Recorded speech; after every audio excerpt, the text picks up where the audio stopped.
This episode of Brains on Games, we're heading to Mars to do a bit of terraforming.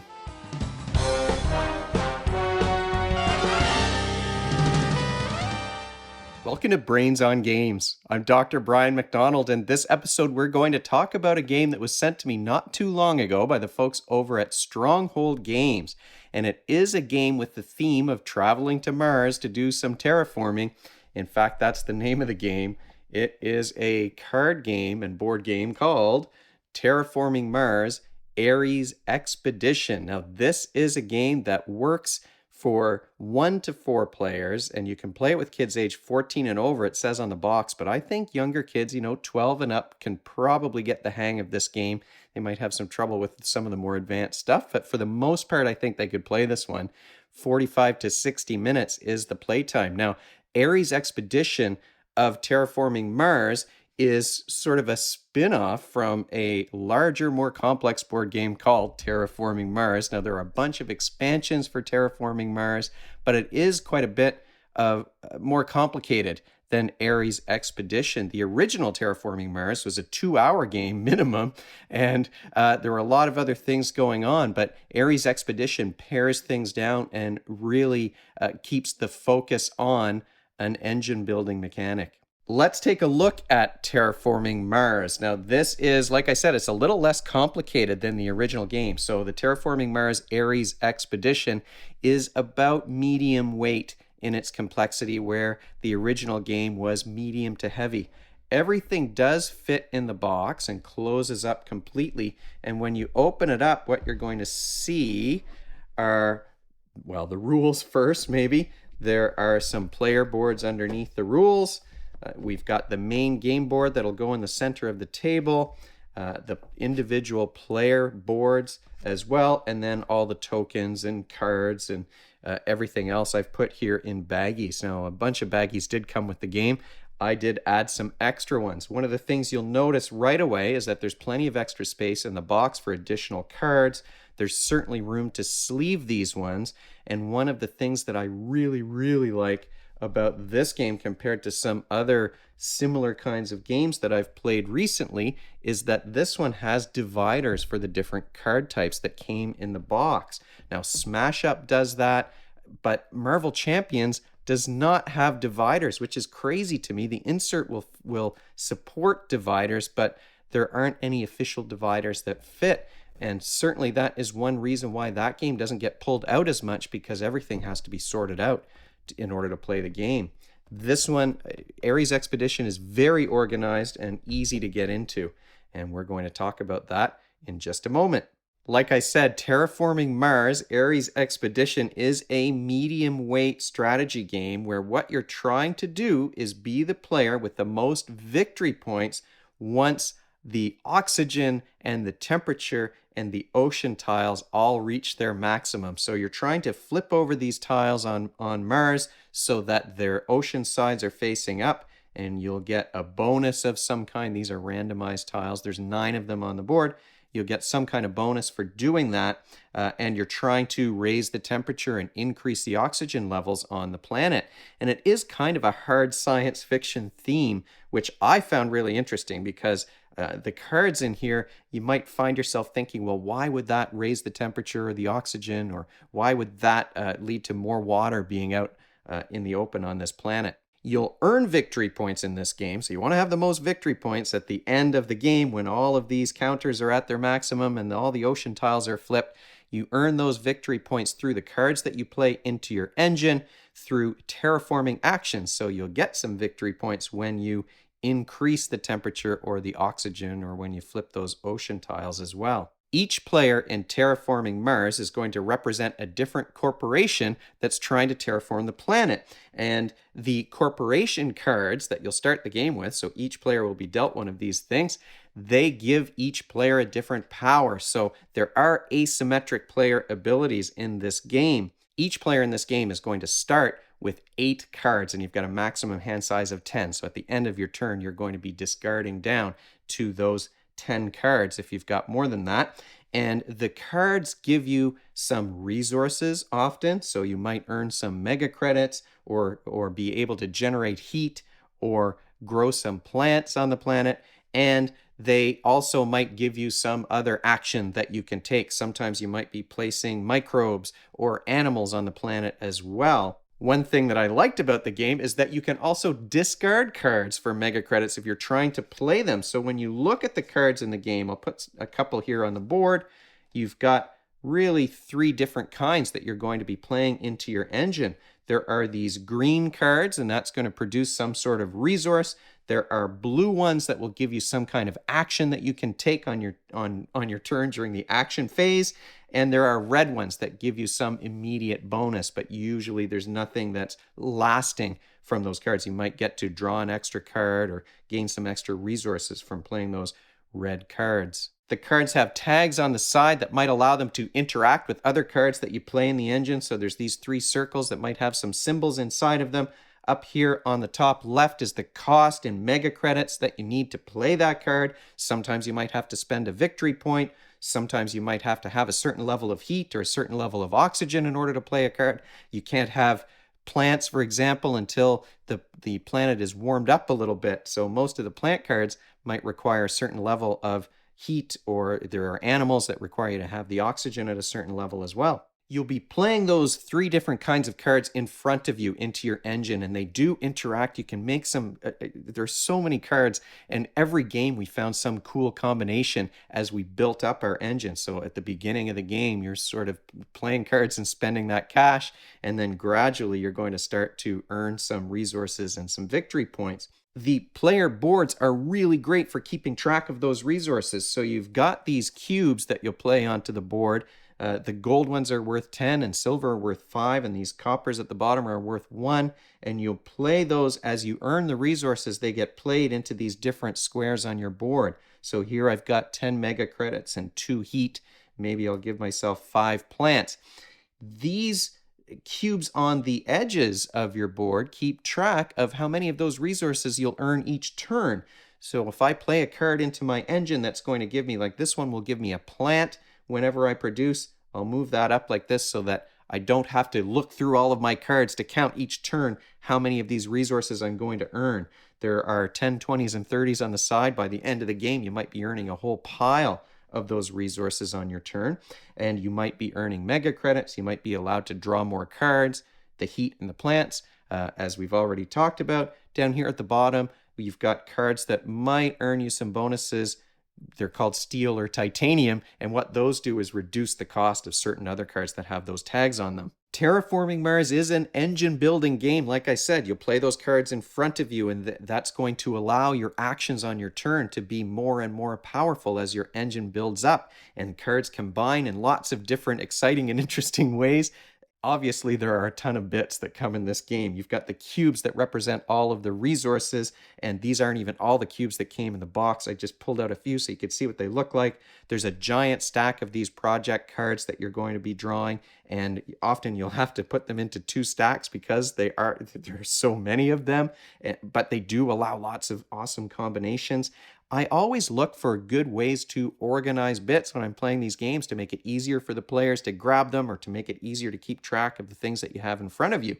Now, usually I use these wooden squares called component collectors. That's the name of them, from Dogmite Games, that I picked up on Kickstarter a while back. You don't really need those too much for your player boards because your player boards do keep things organized. But I needed something to organize all these bits. It's good to have some bucket or something. I've used baseball card organizers. I've used those component collectors, and they're magnetic, so everything sticks together and you can organize them very easily. When we played Ares Expedition, I used this new thing called Token Sesame that has all of these little boxes that you can fit together in various ways. I'd love to know how you keep your games organized when you play them. You can leave a comment in the comment section below. But this is, like I said, an engine building game. So you are going to have rows of cards in front of you. There's not much organizing to do just with the cards, and the player boards keep your resources organized as long as you're neat about it. But one of the mechanisms that's not unique, I've played other games like this, but this is a mechanism I really like, and it's phase selection. So like lots of strategy games, there are different phases to your turn. And in Terraforming Mars, Ares Expedition, the first 2 phases are about playing green cards or red or blue cards. The third one is to use the blue cards that you've played to perform some action. You can use these orange ones in the fourth phase to produce resources using the green, usually the green cards that you've played. And then the final phase, phase 5, the yellow one is about drawing cards from the deck so that you can replenish your hand. But you don't get to do all of those things on every turn. You've got, if I can find it here, you've got this little deck of 5 cards. Each player is going to have their own, and those name the phases. So you've got development and construction and et cetera, research and production. And before you begin a turn, you're going to choose one of those phases and put it face down in front of you, and then everyone reveals at the same time which phase they're going to play. The fact that you're not able to do each of these actions every turn does make the game really interesting. You're choosing what you're going to do. And if I play a development card, say, so that the development phase can take place on my turn, the player who played the card gets to do the action. All the other players also get to do the action too, but I get a little extra bonus because I'm the one who chose that phase for the game. If I produce, for example, the extra bonus is that I'm going to get 4 extra mega credits on my turn, but everybody else gets to produce as well. You're there's no take that actions in the game. Really, you do the phases simultaneously. So if you've chosen, say, development and construction and production, everybody does development all at the same time. You don't have to wait for the other players to finish their turn. You can't affect what they're doing in any way. So that allows the game to go more quickly, but the interaction is in choosing those phases. And as you become more skilled at this game, you'll be looking at the other players to see, okay, well, that person doesn't have too many cards. So if I play construction, they're probably not going to be able to do very much with that. So it won't be helpful for them. Maybe they're going to play a research card so they can draw more cards. So I don't have to play I'm going to get those extra cards anyway at the end of my turn. It's really keeping an eye on what the other players are doing and what resources they have available. If a player doesn't have very much cash, you might be guessing that, well, are they going to be doing that production so that they can get more mega credits or heat for their next turn? Maybe I want to do some development then because they won't be able to play any cards if they don't have enough resources that they can spend. I really like that mechanic of phase selection. I think the last time I played a game that used that mechanic, it was probably Race for the Galaxy, but this one is much more pared down and straightforward, I think. And because there aren't too many expansions yet, it's very clear what you're doing. Each player will choose their phase card. They play it face down. Everybody reveals it at the same time. And then you flip over these little tiles on the side of the center board just to keep track of which phases you're going to be doing that turn. If I've chosen research and another player's chosen development, those are the only phases that you get to do. Every once in a while we would play and everybody would choose the same phase. So you only get to do that one thing and then you move on to the next turn. It does move along fairly quickly because you can do the terms simultaneously. However, I was always teaching someone new how to play the game, so it does slow things down. You don't really get to do it simultaneously while you're teaching someone else how those phases work.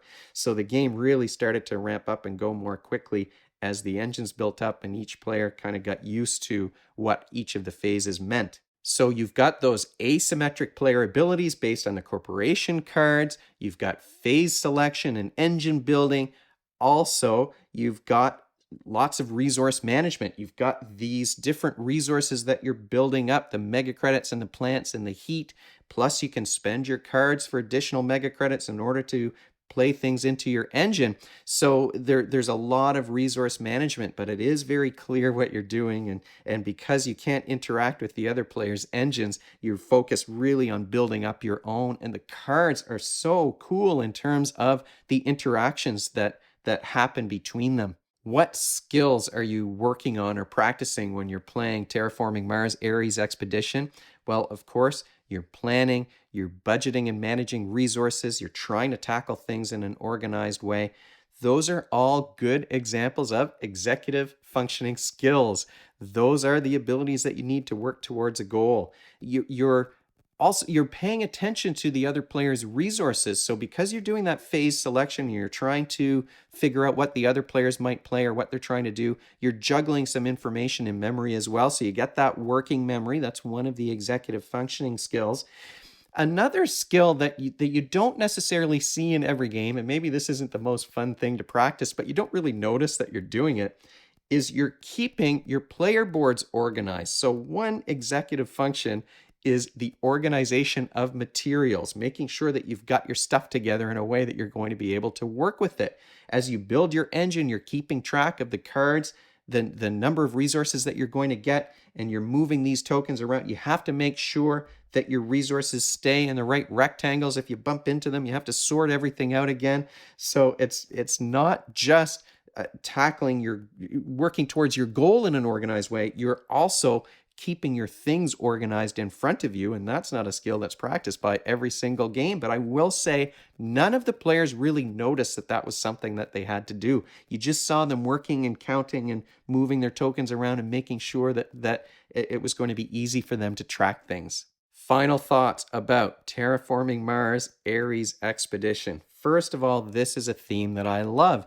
It is hard science fiction is what we're talking about, and it really reminded me, I pulled out these books, reminded me of this old trilogy that I read a few times by Kim Stanley Robinson. I really like the Red Mars, Green Mars, Blue Mars series, and this is right up that alley. Now, of course, the original Terraforming Mars has that same theme, but this one is a tighter, quicker game. The simultaneous phases allow things to go more quickly as well. And once players figure out the game, you can zip through those phases, unless you've got a player who's really stuck and analyzing their turn and really trying to optimize. We didn't have that experience too much. Despite the hand limit, you've only got 10 cards in your hand and you only get to draw new cards in that research phase unless you've got some action that allows you to draw some extra ones.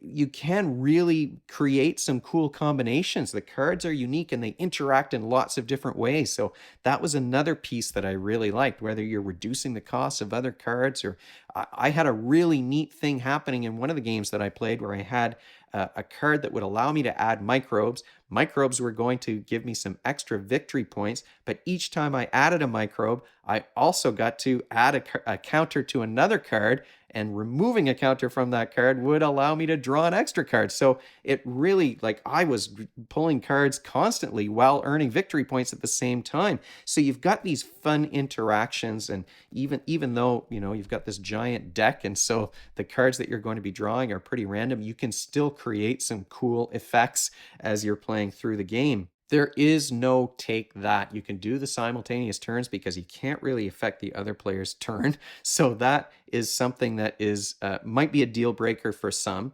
And it is a focused engine builder phase selection game. So there's no card drafting. The original Terraforming Mars did have drafting elements to it. This one doesn't have that. It is much more focused. And for some, that tight focus might be a deal breaker. They might prefer the original game because of the drafting elements, if that's a mechanism that they really like. The other thing I would say, though, is that this is a game that needs more than two players. So there are solitaire rules, but when we played with two players, you're just not getting enough of those phases in motion to keep things moving quickly. Once we played with three was a great number because things could still go fast, but you might get to do three different things on your turn, or at least two different things on your turn. So it kept things interesting and fun when we had three. I suspect four would be the same situation. So I think that if you're a person who plays only with two players, this might not be the game that's going to work the best for you. I have those seen online. Some folks have created some variant rules that allow maybe an extra phase to happen if you're playing a two-player game, adding a dummy player. Maybe you even roll a die to determine an extra phase that might get to be played. But based on the rules in the box, without any expansions that allow different things to happen, I think this is a great one for three or more. It doesn't play quite, the theme is still interesting, but it doesn't play quite as well with only two players. So really, this was a winner for us with three or more for sure, and it's one that we're going to want to pull out and play again. If you have any questions or comments, or you want to tell me how you keep your pieces organized when you're playing board games, you can leave them in the comments section below the video. You can also email me at brian@brainsongames.ca. Brainsongames.ca is the website. That's where future episodes will go, and the previous ones are up there already. Brains on Games is the Twitter handle and the Facebook page and the Instagram feed, so we're all over the place. And if you enjoyed this video and you want to be notified of future ones, you can head on over to YouTube and click that subscribe button. Thanks for joining me, and hopefully I'll see you next time.